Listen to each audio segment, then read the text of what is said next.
জন্মবার্ষিকী উপলক্ষে কল্যাণপুরের বিএনপি ও অঙ্গ সংগঠন আয়োজিত আজকের আলোচনা সভার সভাপতি আমাদের প্রিয় দরবার দেখতেছে না তো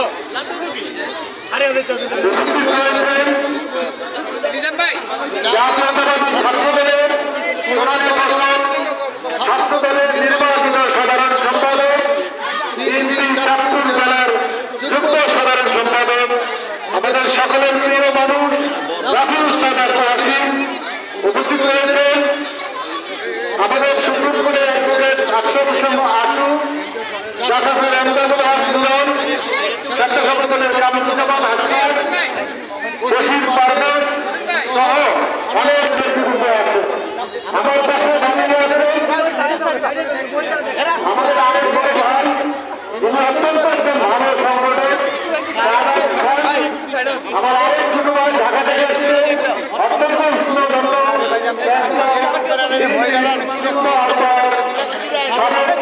ছাত্রনেতা আজাদ খান আদি সহ বিভিন্ন পর্যায়ে আমাদের অনেক মা বোন এসছেন তাদেরকে আমি আমার পক্ষ থেকে ধন্যবাদ জানাই মনোরঞ্জন জানাই। প্রিয় নেতৃবৃন্দ আজকে অনেক সময় দাঁড়িয়ে এখানে কথা বলছি এই সময়টা আমার রাজনীতিক আদর্শের সাথে সংশ্লিষ্ট।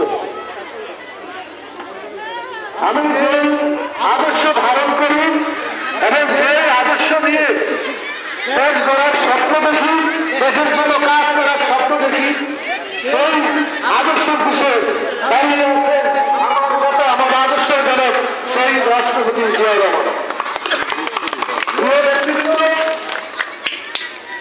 আজকে এই কল্যাণপুরে দাঁড়িয়ে কথা বলতে হচ্ছে এই কল্যাণপুরে লাঠাটি মাঠ এখানের পরিবেশ সব আমার দীর্ঘদিনের আমার কিশোরকাল কৈশোরকাল শিশুকাল এখানে কেটেছে। এখানে সমস্ত মানুষ যারা আছেন তাদের সাথে আমার সবসময় একটা আত্মার সম্পর্ক আছে। এই লাঠাটির মাটিতে অনেক গুণীজন ঘুমিয়ে আছে যারা বিভিন্ন রাজনৈতিক দলে হয়তো করেছেন, কিন্তু তারা আমাদের শ্রদ্ধাশীল মানুষ ছিল।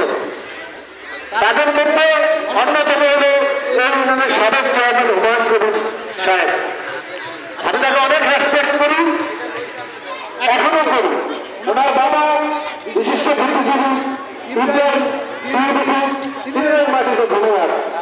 আমাদের বিএনপির অনেক নেতা কর্মী যারা এই দলের জন্য অনেক কষ্ট পায় স্বীকার করেছে, তারাও এই মাটিতে ঘুমিয়ে আছে। এখানে সবচেয়ে বড় মানুষ যিনি কল্যাণপুর মাটিতে ঘুমিয়ে আছেন তিনি আমাদের সকলের শ্রদ্ধেয়। কেমন তিনি শ্রদ্ধেয় থাকবেন আমাদের কাছে আমাদের কল্যাণপুর মাওলানা আব্দুল খালেক সাহেব। সকলের জন্য তাদের রুহের মার্কাত কামনা করছি। প্রিয় নেতৃবৃন্দ, 1986 সালে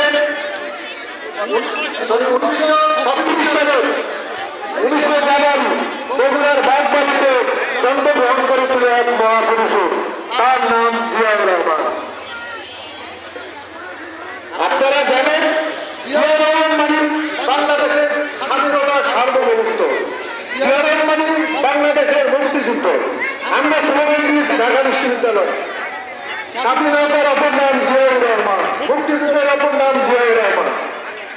এই যে আমরা এই স্লোগান দিচ্ছি বা আমাদের ছাত্রদল যুবদল সবাই এই স্লোগান আমরা দিয়ে থাকি, এটা কিন্তু ধারণ করে কিন্তু আমরা এই স্লোগান দিয়ে থাকি।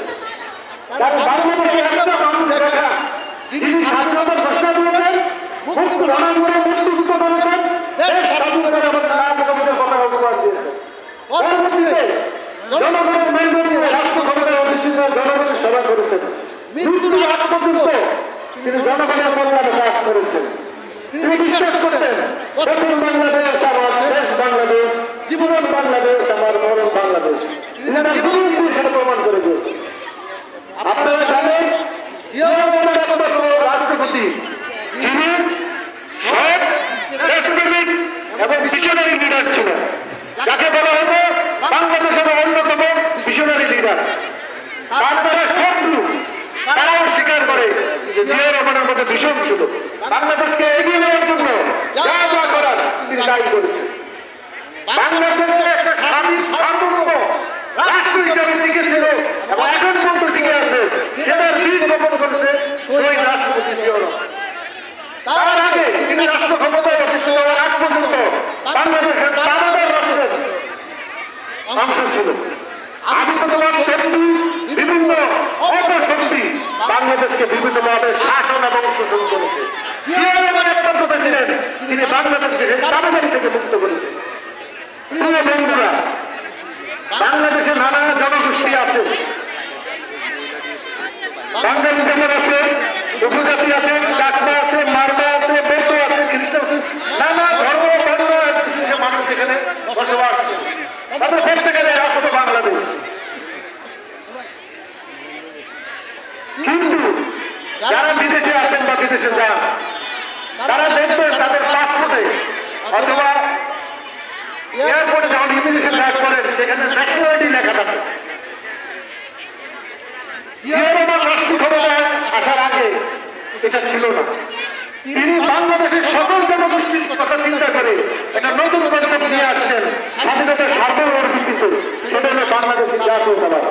আপনারা ন্যাশনালিটির জায়গায় সবাই বাংলাদেশি লেখেন, এটা কিন্তু জিয়াউর রহমানের দিয়ে আজকে বাংলাদেশ প্রায় 40% বৈদেশিক মুদ্রা আছে গার্মেন্টস খাত থেকে।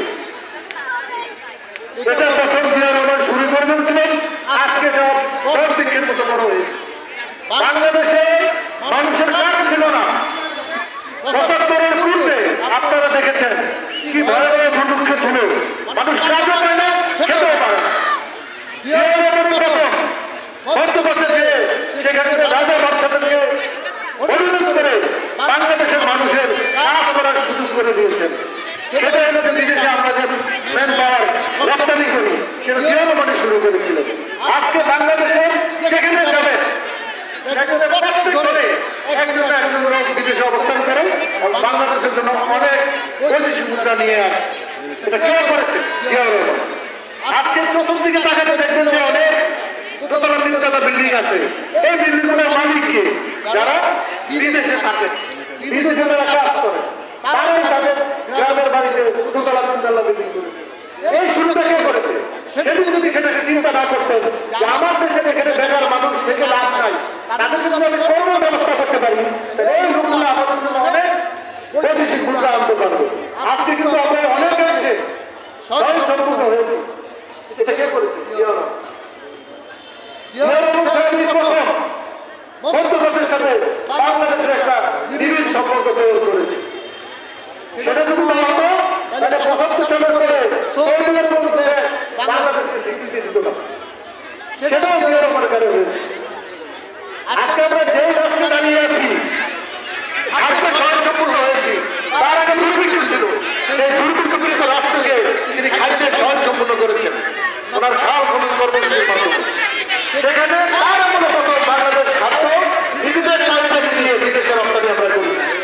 এমন একজন নেতার দল করি, আমরা যখন ওনার সম্পর্কে কথা বলতে যাই তখন আমাদের মন ভরে যায় যে আমরা সত্যিকারের একজন দেশপ্রেমিক মানুষের দল।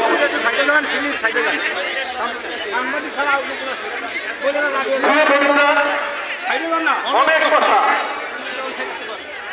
সময়ের অভাবে হয়তো বলা যাবে না, কারণ জিয়াউর রহমানের কে যদি আমি একজন মহাপুরুষ বলি তাহলে কম বলা হবে।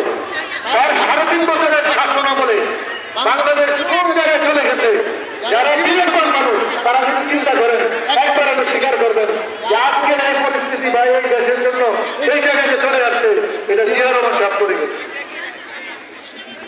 আওয়ামী লীগের বন্ধুরা অনেক কথা বলেন, অনেক কিছু বলেন। আমাদের ওয়াসিম বলেছে যে মুক্তিযুদ্ধের কোনো আইডেন্টি ছিল না, যে তাদের চিকিৎসা সুবিধা এবং তাদের জন্য যে সরকারের বিভিন্ন চাকরির ক্ষেত্রে যে